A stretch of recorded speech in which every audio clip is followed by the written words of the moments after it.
Hello, everyone. My name is Crystal Lawson. I am the Education Director at AONL, and it is my pleasure to welcome you to our next in our AONL webinar series. I get to introduce to you today Dr. Karen White Trevino. Karen has over 30 years of nursing experience and has held positions such as CNO, Assistant CNO, and VP. She was a CNO for 7 years before she transitioned into academia, where she's currently the assistant professor at the University of West Florida, teaching in the nurse executive track. She's passionate about nurturing a positive practice environment, and she has studied Dr. Jean Watson's theory of human caring extensively. She shares her passion through the dissemination of her work through scholarship, mentoring, and presentations, and we are thrilled that she is going to share her work here today through a webinar. So with that, I'll turn it over to you. Thank you. Thanks so much for the introduction, and I'm just honored to be here presenting to all of you today. And here's my topic: preserve the art of human caring with micro practices.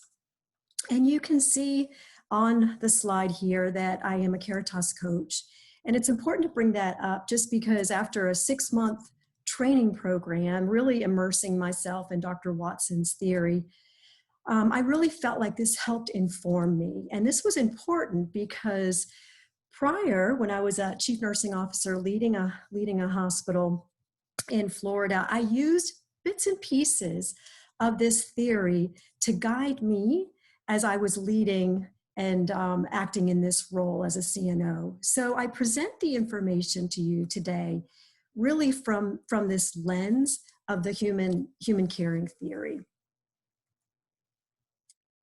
There's 2 objectives that I have, and I've listed them here for you. First, I wanted to share really my experience on how myself, and maybe you as a nurse leader can preserve human caring by using a theoretical approach and guiding that within and integrating that within your practice.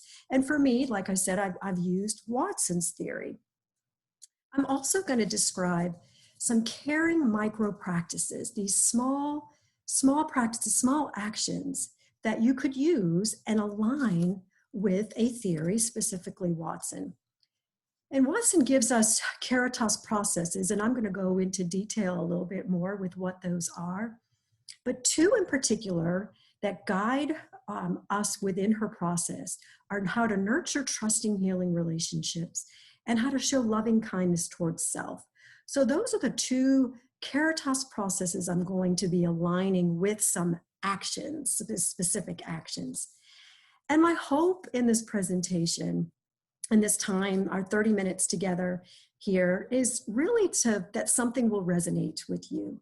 Maybe not all of it, maybe just bits and pieces, or maybe there's a spark of an idea that might align with how you can integrate some of these caring practices within your organization.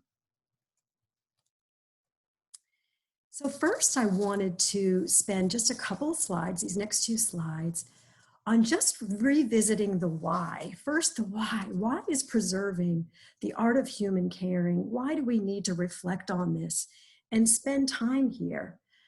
And just quite simply, because, and I've said this before, even to my students who I teach now, we are the guardians of human caring.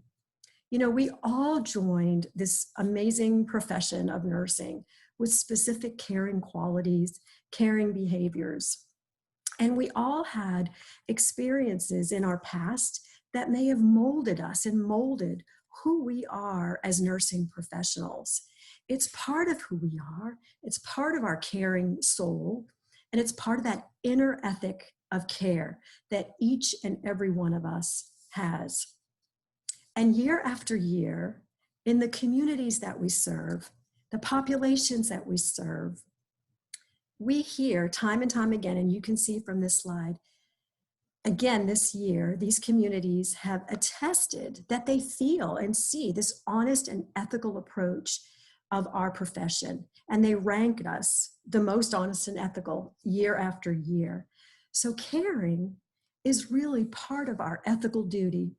It's part of who we are, our duty to care for the communities, care for our patients, our teams, but then also to care for ourselves. So as leaders, we acknowledge, all of us, that the ethical ability and duty to care sometimes can be difficult. Sometimes it can be challenging. And for this picture here, it can get muddy. And that's kind of the description I use. It can get muddy.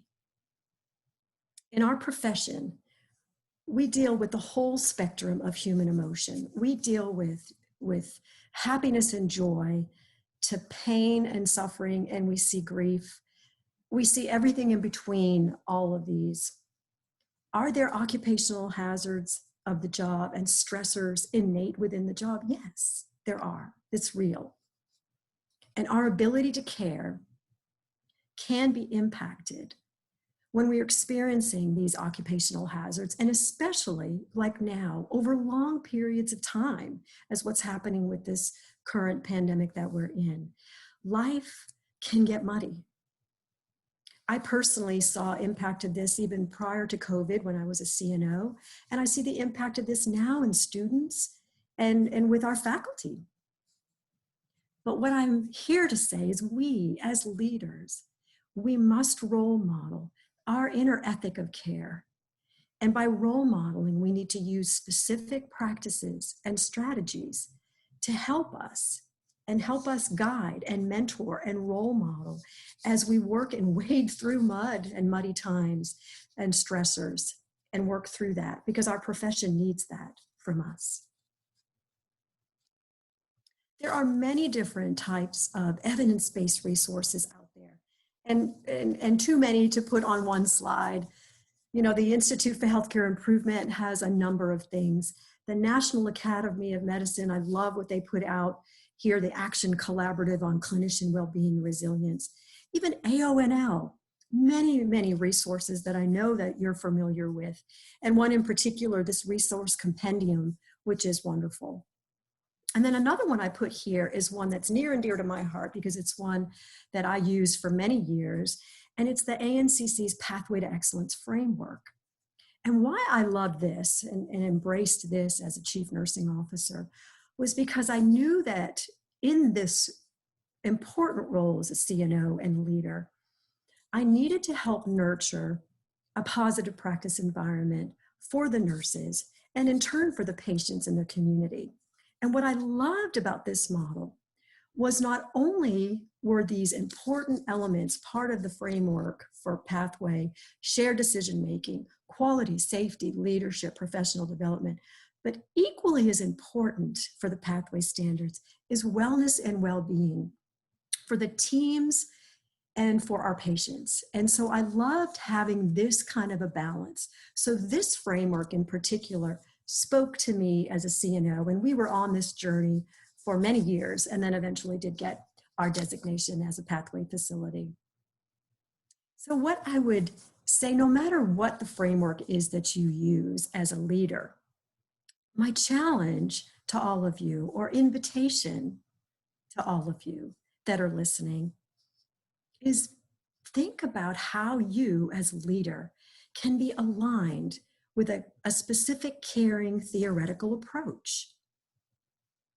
For me, like I shared, I'm going to be sharing more of Watson's human caring theory, but there are many theorists that use human caring. Theorists like Duffy, like Boykin, and Swanson, and others. There are many, but you need to find one that speaks to you. For me, I found Watson really spoke to me when I was promoted to that position as a CNO. I had really looked at some of my older books on caring theory and really picked up Dr. Watson's, one of her older books, and was rereading that. And there were parts, not all, but there were parts of the theory that really resonated with me. And I really then made a conscious effort as I was going to follow the ANCC framework for Pathway. I also was going to intertwine a caring theory, the theory of human caring, and intertwine that as we were creating a positive practice environment for our nurses.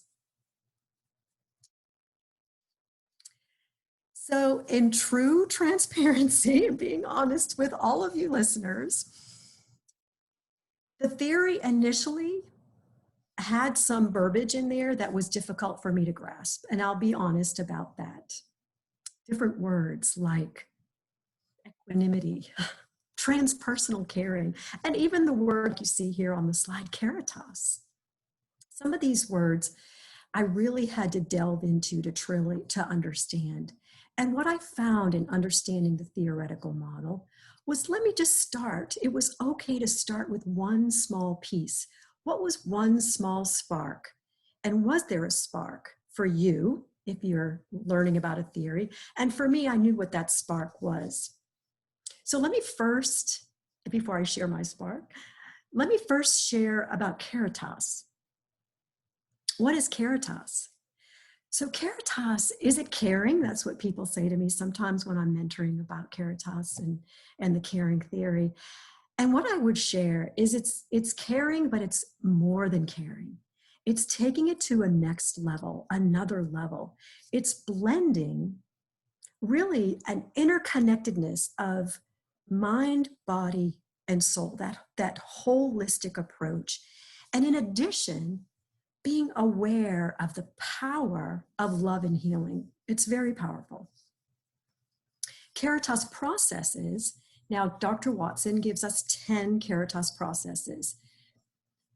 These are foundational to the theory and provides, stepping stones to how, if you want to implement specific actions. And like I've said, you could start with one Caritas process. And when I say start with a spark, that's exactly what I did. My spark was one Caritas process, and then eventually I added a second Caritas process. And really through years, I focused on these two. And so I'll share with the next group of slides specifically what I was able to do. So that spark that I mentioned, that first Caritas process that spoke to me, was nurturing a trusting and healing and caring relationship. This was a Caritas process. It happened to be number 4 of the 10 of Watson's. But this is one I felt like as a new CNO, I thought, in trying to create and following ANCC's pathway framework and creating this positive practice environment, which I knew would probably take years, and it did. It was very successful, but it does take time. Culture takes time. I could really embrace this Caritas process. And so this is really where I started. So the micro practices that I'm going to share with you today that align with this Caritas process, the 4 are listed here. How to set routine caring intentions, how to routinely celebrate caring moments, how to use active listening, and understand the power of pet therapy. So I'm going to go into a little bit more detail of each of these.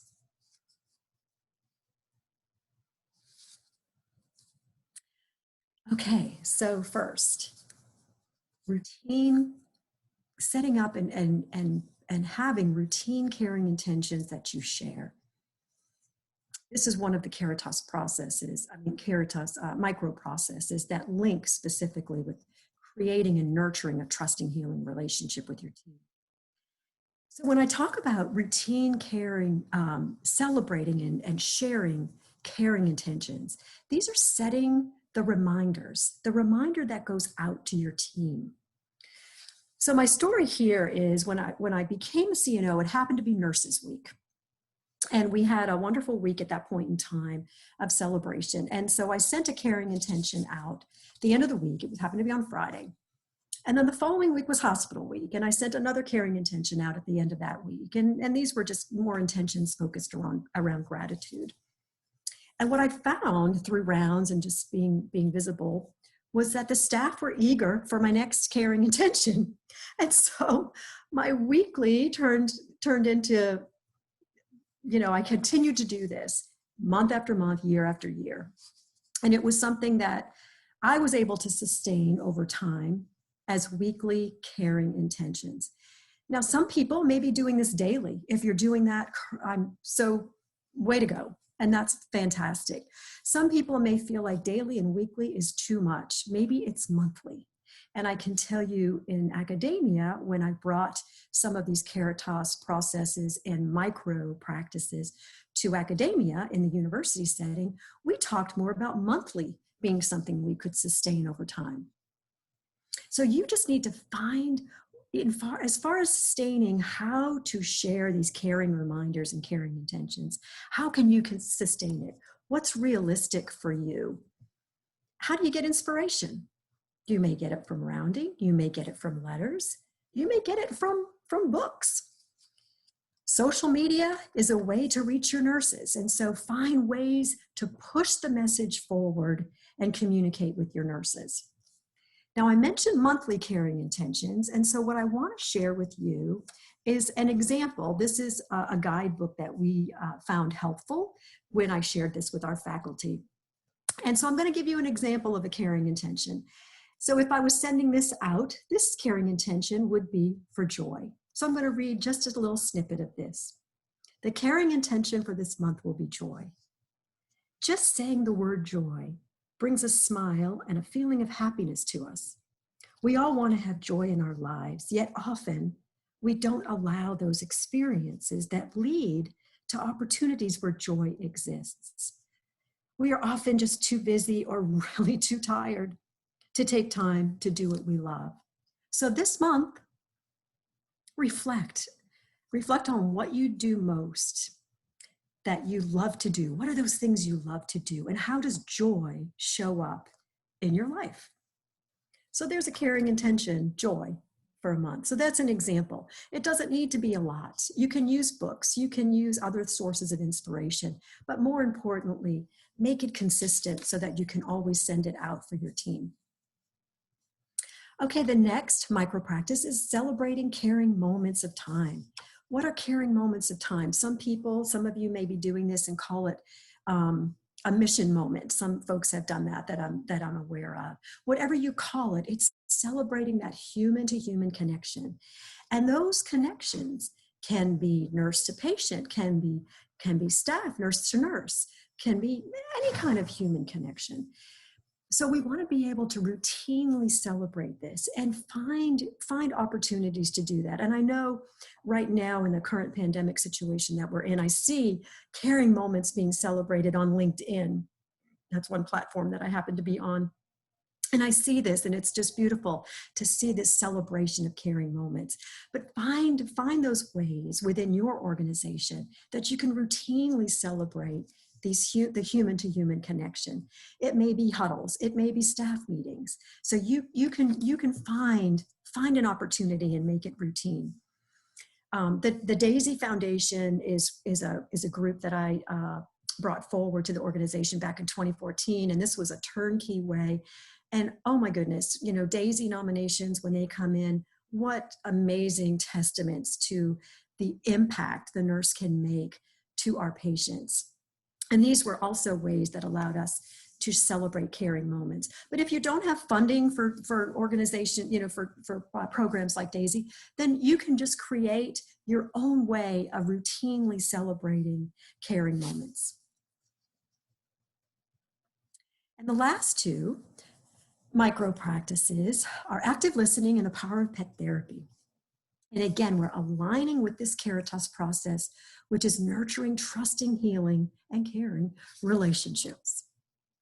So active listening. And so, true transparency here as a nurse leader, sometimes active listening can be hard. Actually, more than a nurse leader, even as a mother and a wife, sometimes active listening can be difficult.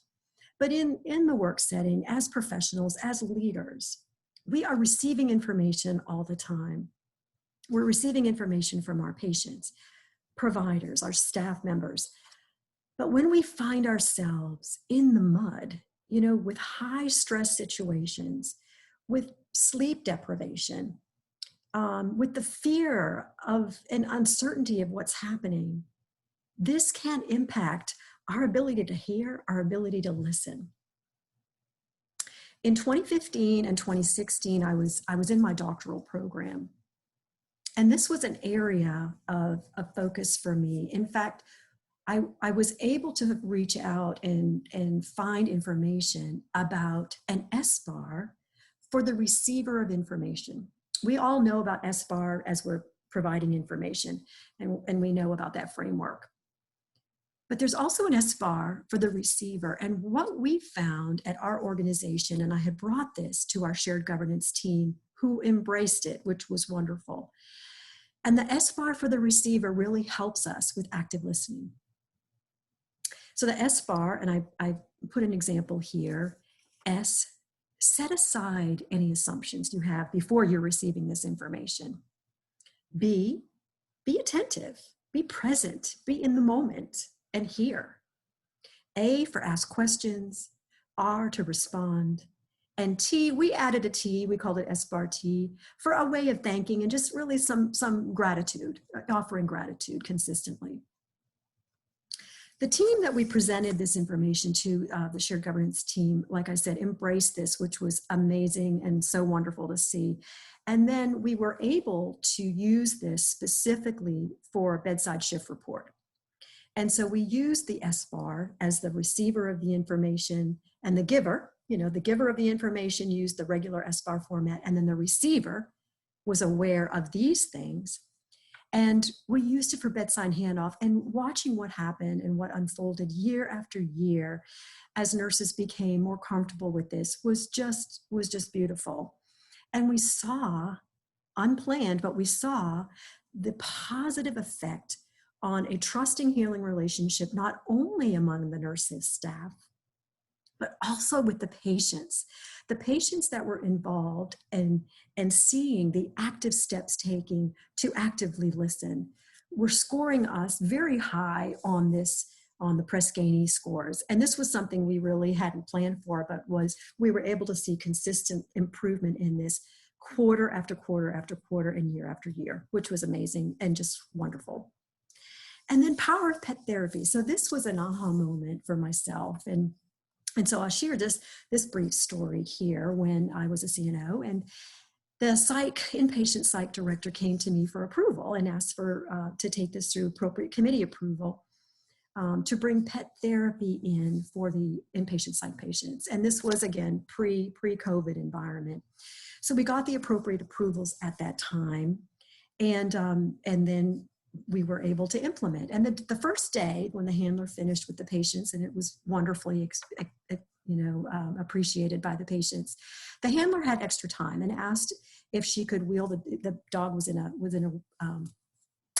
wheeled around, and we asked if she could wheel the dog around to other parts of the hospital. And so we were able to accommodate that happening. And so the next day, when I was rounding and just being visible with this team, I was seeing little stickers of dogs on whether it was lab coats or scrub tops. And when I would ask the staff about the sticker, what happened then was amazing. I would see the staff member light up, eyes glowing, big smile, talk about joy. For those moments, going back to caring moments, providing joy, I saw the joy in those staff members' faces. And I realized at that time, this was something we had to continue and sustain over time. Now, I know currently, we're in a situation with this global pandemic, and we're all, involved with some of the limitations and some of the adjustments we've had to make because of that. And so I do offer on this slide that the CDC has provided us with some guidance for facilities that do currently are considering maybe using therapy animals. So there are guides that are there by the CDC because of the current environment that we find ourselves in. So next, this slide is showing the second Caritas process. So this process that I was able to embrace is showing loving kindness towards self. And these micro practices are specific to this Caritas process. And again, being very honest, and I'm sharing my journey with you all, This one really, I became more and more aware in my career through the years of the importance of this. I can't say initially when I embraced the theory that I really understood how important this was. But things happen, and as leaders, and I can say for myself in my career, there are periods of time where resilience and moral courage was low. And I needed to focus on me and really help myself. And these were some specific things to really help show loving kindness as I continued to lead. And this really helped keep me fueled so that I could continue to nurture the trusting, healing relationships with the teams. So I'll go over specifically each one of these about centering in mindfulness, creating safe space, healing with arts, and having an attitude of gratitude. So these first two, centering in mindfulness and creating safe space. Wow, centering in mindfulness. Now, there is so much research out there right now. The evidence is very, very clear.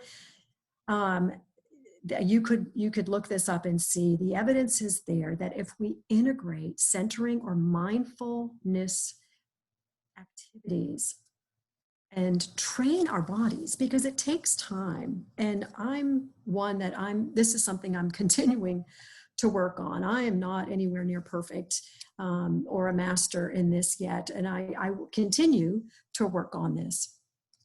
But the evidence is very clear that there's physiological and psychological, but physiological impact on our bodies when we are able to integrate mindfulness techniques, mindfulness moments within our workday.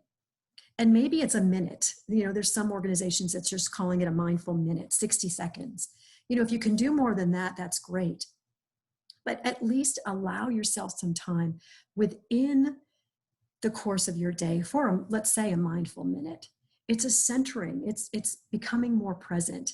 The physiological impact is there. The studies are clear that are out there that as we work on centering and mindfulness and slow our breathing down, your heart rate will drop as your respiratory rate drops, and your frontal lobe becomes sharper.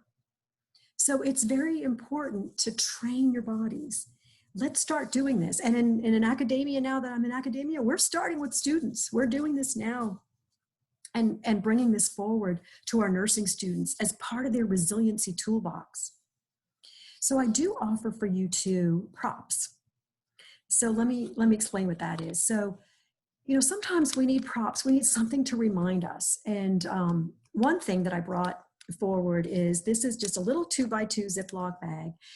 And in it is just a cotton ball. And so when we talk about essential oils, maybe have some essential oils at home. Find one scent that really helps you to get into that present moment. And, what is that scent? Maybe it's lavender, maybe it's orange. There's all kinds of different scents. Put the scent on your cotton ball, stick it in your little Ziploc bag, and put it in your scrub pocket or your lab coat and bring it with you. And so during your work setting, if you find yourself in a situation that's high stress or difficult for you, maybe you find safe space. We're going to talk about that, and give yourself 60-second pause. And maybe this essential oil can help get you there with that scent. For some people, it might be something like a touchstone, a stone, a shell, a rock, something that you put in your pocket and you bring with you. And so that might be a reminder that when you're touching that this is a time that I could take 60 seconds, slow my breathing, take a mindful pause. Maybe it's a picture. I offer this picture. This is one I took recently. Maybe it's an app. And so that's something else that's been wonderful to see. All these free apps that you can download to your phone. Headspace is one, Insight Timer is another. You can just select that. But what's important is you commit to make the time. Even if it's just 60 seconds. And then the other piece is creating safe space. And so, this is important because if we're going to be mindful and allow ourselves time to be mindful and do some centering, even if it's just 60 seconds, it's important to allow yourself to be still. And this can be difficult too, but allow yourself to be still. Where is that safe space where you can be still and maybe have a 60-second mindful pause? Is it somewhere in your home? Maybe it's outside your home. Maybe it's in your car. Maybe it's 60 seconds before you turn the key on to go home. Maybe it's, a time that you can hike or take a walk, or in the facility. Maybe home isn't the place, where you could have a 60 seconds, mindful moment and pause and be still. Maybe home is a little too chaotic for you. Maybe it's at work. Is there a chapel? Is there a break room? There is some facilities that have used things called Zen rooms or respite rooms, but when you're in the middle of surge and have some capacity issues, space is something that, you don't have a lot of. And so if you do just have a break room, maybe it's sitting there and allowing yourself some time for a pause, a mindful pause. And the last two, show loving kindness towards self. These two micro practices are something that, again, you can integrate. The attitude of gratitude, and this is something really, it just aligns with a conscious effort to have a positive mindset. And I know it's easier said than done with some of the stressors that are happening right now in the work setting. But we need to make a conscious effort to reflect on some of the positives, adjust your mindset. For me, my example for you here is I called it my gratitude walk. And my gratitude walk, my commitment was where I parked as a CNO. We had designated parking as executives, but I respectfully declined that. And I kept parking all my years as an executive was with staff parking, because it was very purposeful for me. This was my gratitude walk. Now, on my way into the hospital, usually I'm got 90 things going in my head and I'm, answering emails or whatever. But my gratitude walk on when I would leave the organization and walk to my car to the staff lot was important for me because, one, I would see people, I would see staff also walking in or walking out. Sometimes I would get to see the night shift walking in. And this was an opportunity for me to appreciate them and offer some gratitude for them. Maybe I didn't see anyone, and maybe it was just selecting something that I'm grateful for that day. But what's important is making a daily commitment. How can you commit? Maybe it's driving, maybe it's in the car. Is there a time where you can adjust your attitude and think about a positive and be grateful? So that's just an idea for you. And then the last one is healing through arts. And I put here, there is an artist within you. And so for those of you that are listening, you may be just shaking your head going, yeah, no, I'm not anywhere near an artist. But I'm one to tell you this happened to me. This was pretty transformative for me. There is an artist within you, and art does heal. Allow creativity to emerge. And when I talk about arts, it can be, there's a wide variety. There can be journaling, it can be drawing, it can be music, poetry.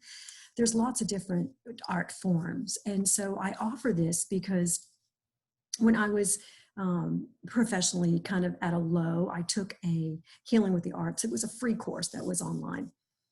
And I was amazed at some of the things that I needed to emotionally unpack. And this picture is one that I drew, and it was called An Awakening. It was a time that I felt like I was drowning and I was coming up out of the water.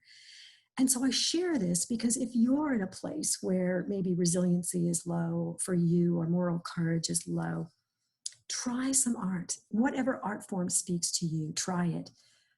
Because art does heal. So my takeaways for you today is reflect on, like I said, a caring theory. Maybe it's Watson, maybe it's another theorist. It doesn't matter, but reflect on a caring theory and connect some specific caring actions or practices to that theory. Can you identify maybe one caring micro practice, maybe one that I've shared today, or maybe something that has sparked an idea in your head? Maybe there's an idea or something maybe that you're trying right now. Can you sustain it over time? That's what you want to do. And last, to preserve human caring, we need to commit. Let's commit, all of us as leaders, to operationalizing human caring with specific actions. Do this for yourself as leaders.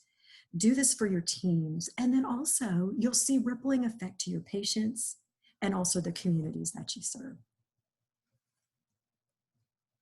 So I have a list of references for everybody here. And then last, again, I'm so grateful for you spending time, giving up your time, your 30 minutes to be here with me today. And I thank you. Thank you so much for taking the time to share your expertise. I just love how you talked about the need for us to support one another and just that importance of self-care, and then really practical ways and really to drive home that point of just choosing one. I think sometimes we try to do so many. Right. So thank you. I think this is things that people can actually put into practice. So thank you for your time. And thank you to everyone that was able to join us for this webinar. I hope you have a wonderful day.